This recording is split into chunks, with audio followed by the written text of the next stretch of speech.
Like, what are some misconceptions? What's going on in, like let's talk what is, when we say the Middle East, what that is, and what's going on, what are the tectonic shifts and players there, that are kind of informing, so we can end up in understanding what's going on in Gaza in a way that's helpful. Yes, the story of Gaza Strip, and I'm going already before October 7, and obviously post-October 7, the story of Gaza Strip, to a large extent, in the end of the day, is shaped, but as you say, by these major tectonic movements in the Middle East, namely mostly two major tectonic movements in the Middle East, which have some interesting common denominator. They have nothing to do with Israel. Those two tectonic movements has to do with major power struggle across the Middle East that actually shapes and the geostrategic landscape of the region, and particularly in our times. One power struggle has to do with the whole issue of the national statehood in the Middle East. Until the 20th century, the people of the Middle East lived under the rule of Muslim entities, mostly the Turkish Ottoman Empire.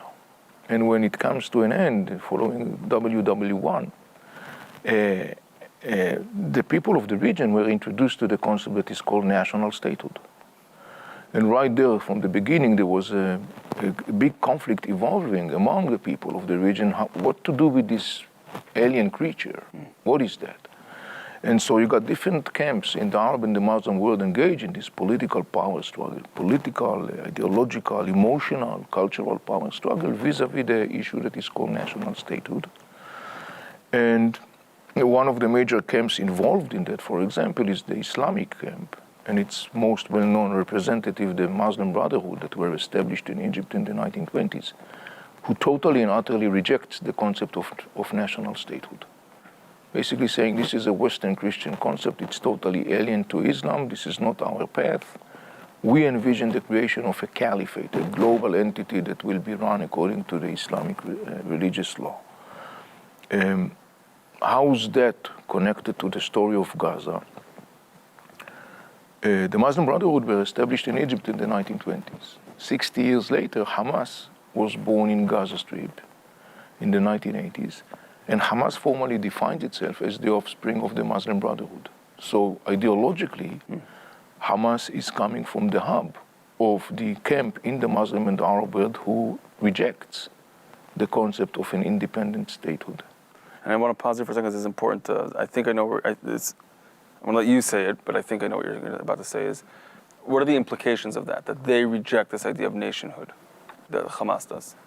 Well, it's a great question, Amitai, and here is something to note. It's a little bit ironic.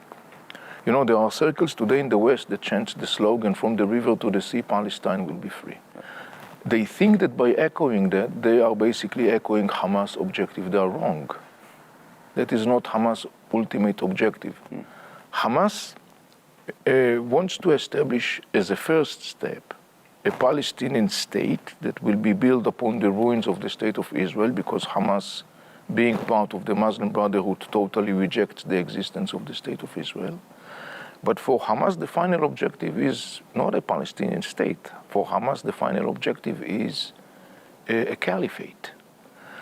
And so in the context of the power struggle, vis-a-vis the issue of national statehood, Hamas represents that perspective. And then there is another major Palestinian factor, the Fatah, which is the spine of the Palestinian Authority, that actually comes from a totally different perspective. Fatah endorses the concept of national statehood. Fatah rejects the concept of caliphate.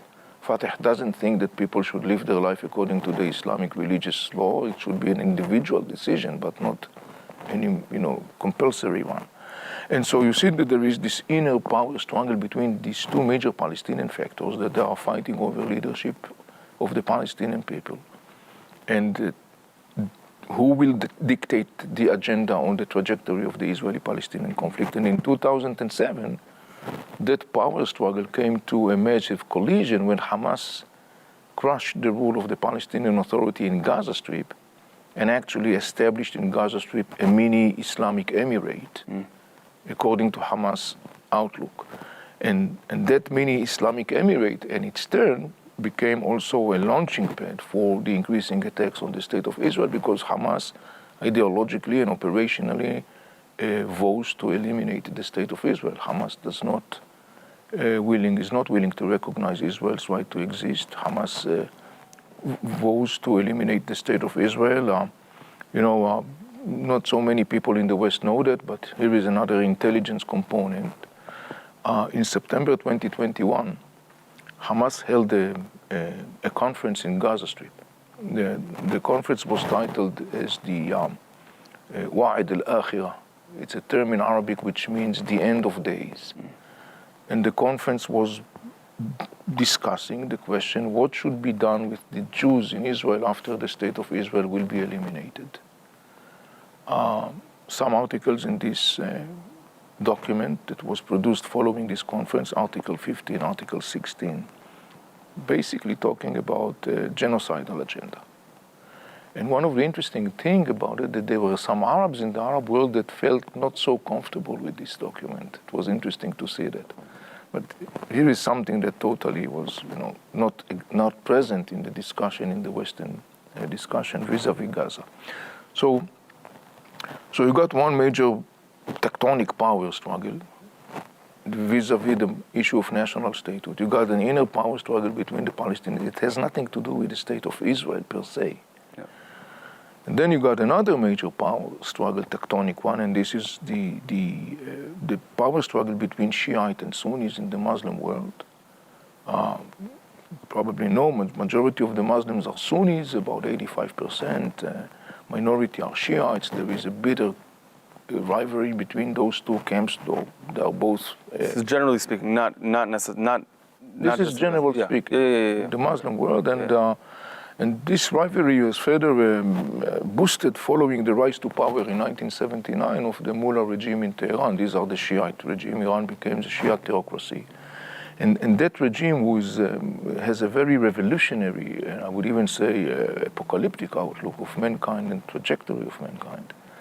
That regime, incentivized by a deep feeling of being deprived of the right to lead the Muslim world because the Sunnis, according to the Shiite narrative, stolen from the Shiites the crown of leadership back in the 7th century, 1400 years ago. The Mullah regime basically has translated that narrative into an action plan of positioning itself as the leading superpower in the region. But in order to be able to do that, the Mullah regime has to overcome a major obstacle, and that is the fact that most of the states in the Middle East are Arab states, and most of the people in the Middle East are Arabs in their ethnicity, and most of them are Sunnis in their denomination. And so the Mullah regime had to find a way to kind of like bypass the resentment and rejections of the Arab world. So the Mullah regime could entrench itself in the Arab world and basically materialize its vision to become a hegemonic superpower. And the Mullah regime find a very useful pawn in that context, and this is the Israeli-Palestinian conflict. The Mullah regime understood that in the Arab mindset, the story of the Israeli-Palestinian conflict is very vibrant, it's very much present, and the issue of liberating Palestine is very much common in the discussion in the Arab world and the Muslim world. And the Mullah regime basically market itself to the Arab world and to the region as the one that allegedly will liberate Palestine. And as part of the master plan, the Mullah regime has been establishing a network of armies of terror proxies across the region, some of whom you're probably familiar with, and the listeners and the viewers would be familiar with, like the Hezbollah in Lebanon or Houthis in Yemen that recently came to the news, in the center of the news reports. And also the Iranian regime established a marriage of convenience with Hamas and Islamic Jihad. Yeah, I was going to ask about that. The two major Palestinian Islamist militant groups in Gaza Strip. Though it's interesting to say that Hamas and Islamic Jihad are not Shiites, they are Sunnis. Yeah.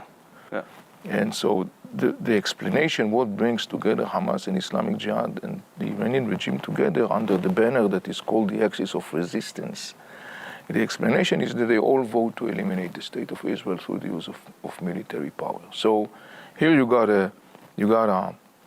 an Shiite incentive to become the ruling power in the Middle East, decisively winning an old, hundreds of years rivalry with the Sunni Muslims. It has nothing to do with Israel, nor with Jews.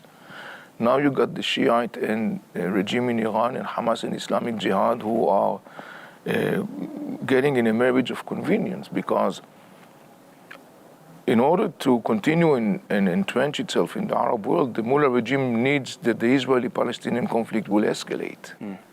The more the conflict escalates, the more the mullah regime can continue and market itself to the Arab world as the one who allegedly liberate Palestine. The mullah regime couldn't care less about the Palestinians. Actually, the mullah regime butchered thousands of Palestinians in the war in Syria. So, but for the mullah regime, the continuation of the conflict is very significant for their own strategic interest. This is the place where Hamas and Islamic Jihad are very useful, because they are the one, out of their own radical agenda and genocidal agenda, they are the one that actually perpetuate all the time the conflict and escalates the conflict. So in return to their service, the Iranian regime supports them. And the Iranian regime supports them because they fuel the interest of the Iranian regime to continue and escalate the conflict. So you got here two major tectonic plates. The power struggle over identity and faith in the Arab world vis-a-vis the national statehood issue, and the power struggle between Shiites and Sunnis, Iran and Arab states, which has basically nothing to do with the state of Israel, but Israel becomes, and the Israeli-Palestinian conflict becomes a sort of a pawn in the service of both